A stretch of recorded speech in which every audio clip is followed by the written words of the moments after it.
अस्सलामुअलैकुम। Today our topic is knapsack problem. Knapsack problem, इसका एक और नेम है कंटेनर लोडिंग प्रॉब्लम। इसको कहते हैं कंटेनर लोडिंग प्रॉब्लम। होता है हमारे पास एक कंटेनर होता है,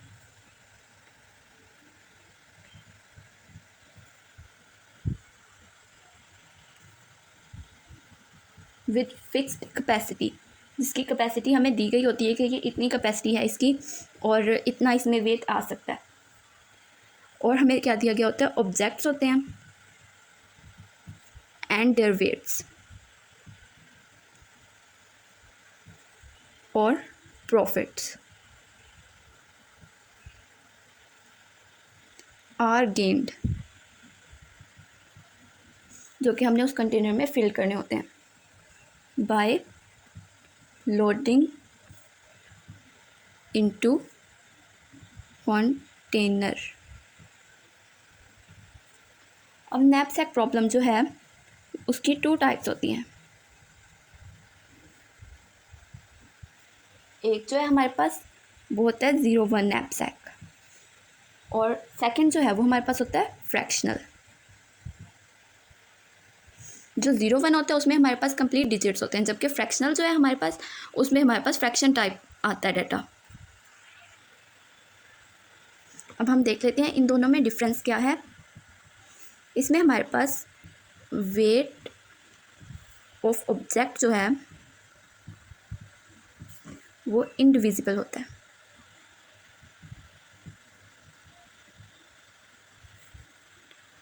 और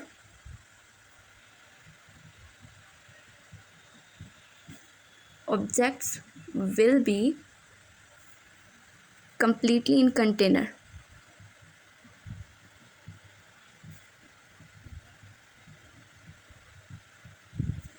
जबकि जो फ्रैक्शनल नैपसैक है इसमें हमारे पास क्या होता है, both sort of object that can be divisible and may contain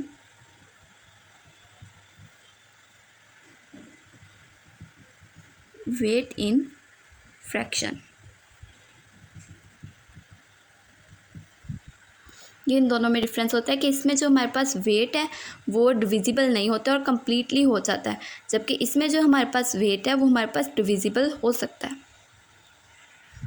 knapsack की एग्जांपल देख लेते हैं, जिसमें हमारे पास नंबर ऑफ ऑब्जेक्ट्स जो हैं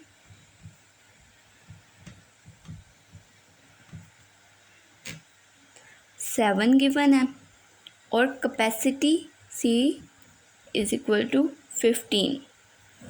यहाँ पे हमारे पास ऑब्जेक्ट जो है वो हमारे पास 7 ऑब्जेक्ट्स हैं।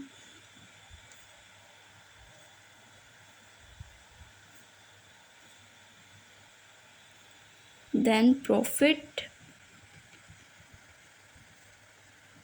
10, 5, 15, 7, 6, 18 and 3, और वेट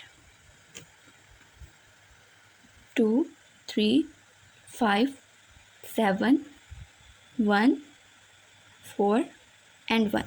अब हम यहाँ पे इसका फाइंड कर लेंगे प्रॉफिट और वेट इस तरह से। इसमें हमारे पास आता है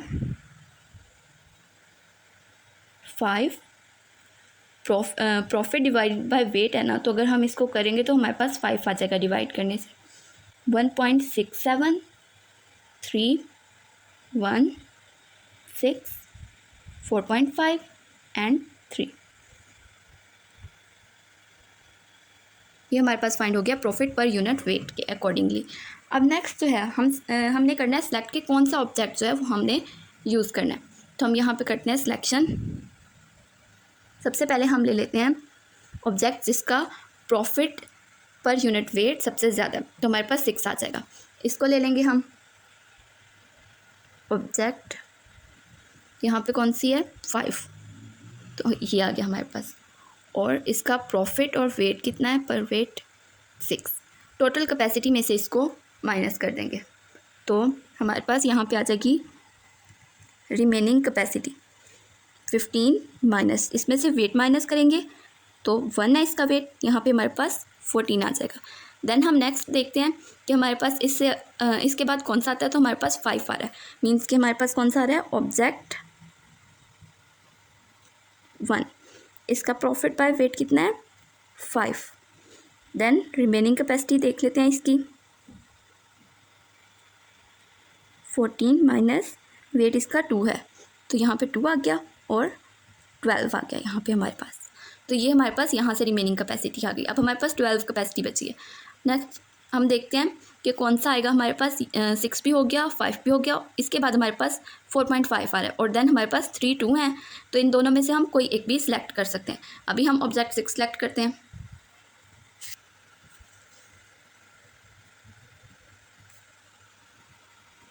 ऑब्जेक्ट 6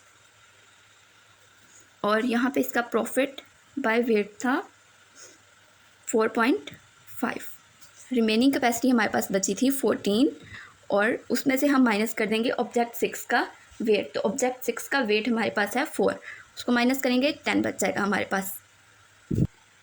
नेक्स्ट अब हमारे पास यहाँ पे है 3 है एक और एक यहाँ पे 3 है, तो ये 2 3 हैं। इन दोनों में से हम ले सकते हैं जिसका हमारे पास प्रॉफिट ज़्यादा होगा। तो हमारे पास प्रॉफिट इसका ज़्यादा आ रहा है 15 का, तो हम ऑब्जेक्ट 3 को सिलेक्ट कर लेते हैं।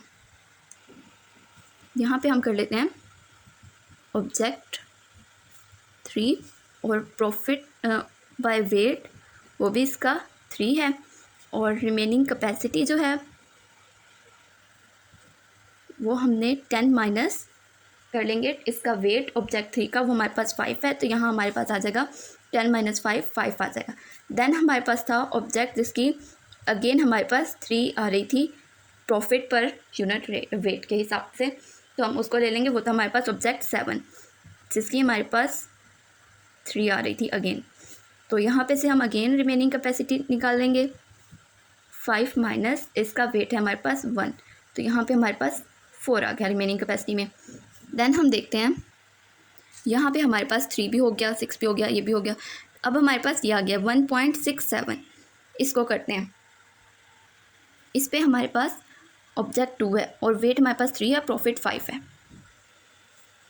यहाँ पे आ गया हमारे पास ऑब्जेक्ट 2 और प्रॉफिट पर वेट हमारे पास आ जाता है 1.67 और देन रिमेनिंग कैपेसिटी पे आ जाते हैं, तो वो हमारे पास 4 है, लेकिन जो हमारे पास इसका वेट वो हमारे पास 3 है। तो हम यहाँ से इसको माइनस करेंगे और 1 आ जाएगा रिमेनिंग कैपेसिटी में। देन हमारे पास आ रहा है यहाँ पे हमारे पास रिमेनिंग कैपेसिटी 12 थी, तो यहाँ से जब हम इधर से 4 माइनस करेंगे तो हमारे पास 8 आ जाएगा और इधर हम 8 में से 5 करेंगे तो हमारे पास यहाँ हमारे पास 3 आ गया। देन हम यहाँ पे 3 में से जब 1 करेंगे तो हमारे पास 2 आ जाएगा। अब यहाँ हमारे पास रिमेनिंग कैपेसिटी 2 है और हम उसमें से 3 को सब्ट्रैक्ट कर रहे हैं, तो यहाँ हम देखें तो हमारे पास 2 पार्ट्स जो हैं वो आ जाएंगे, लेकिन हमारे पास 1 पार्ट जो है वो रह जाएगा इस पूरी वैल्यू का। तो इसके अकॉर्डिंगली हम यहाँ से करें तो हमारे पास इस तरह से बन जाता है कि 2 पार्ट्स हमने ले लिए 3 में से। देन हम यहाँ पे करते हैं इसको, ऑब्जेक्ट के लिए ओ आ जाएगा और एक्स जो हम सारी वैल्यूज़ हमने फाइंड किया उनके लिए आ जाएगा 1 2 3 4। अब हम देखते हैं 1 के लिए हमारा आंसर क्या आया था। यहाँ ऑब्जेक्ट 1 के लिए हमारे पास जो आंसर आया है वो कम्प्लीटली हो गया है हमारे पास, मतलब कि कोई फ्रैक्शनल वैल्यू नहीं आई है और 5 में भी कोई फ्रैक्शनल वैल्यू नहीं आई है ऑब्जेक्ट 5 में।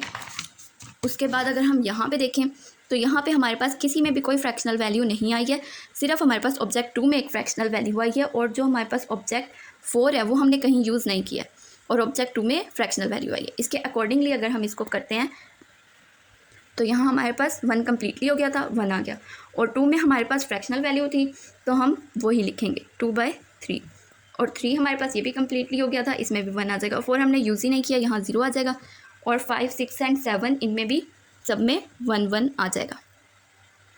दैन हमारे पास फॉर्मूला होता है मैक्स फाइंड, इसकी कैपेसिटी फाइंड करने के लिए कि हमने जो कैपेसिटी थी हमारी उसी के अकॉर्डिंगली ये हुआ है या ज़्यादा कम हो गई है कैपेसिटी।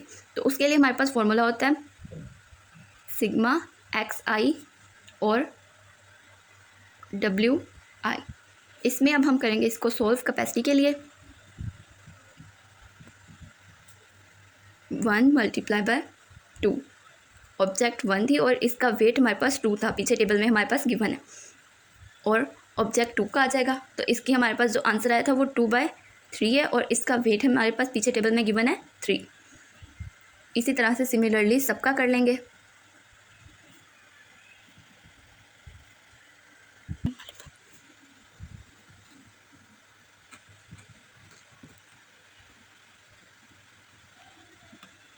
ये हमारा हो गया। दैन जब हम इसका आंसर फाइंड करेंगे तो हमारे पास टोटल कैपेसिटी 15 आ जाएगी। उसके बाद हमारे पास होता है मैक्स का फॉर्मूला कि हमें मैक्स प्रॉफिट जो है उसका फॉर्मूला क्या होगा। तो वो हमारे पास है सिग्मा एक्स आई और पी आई।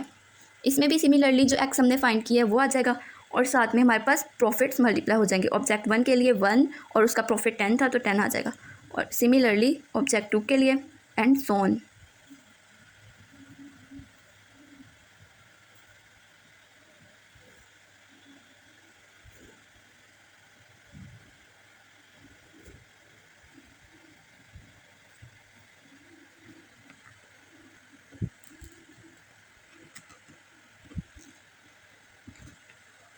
हो गया। जब इसको हम सॉल्व करेंगे तो हमारे पास आंसर आ जाएगा 1 multiply by 10 10 plus 10/3 plus 15 plus 0 plus 6 plus 18 और प्लस 3।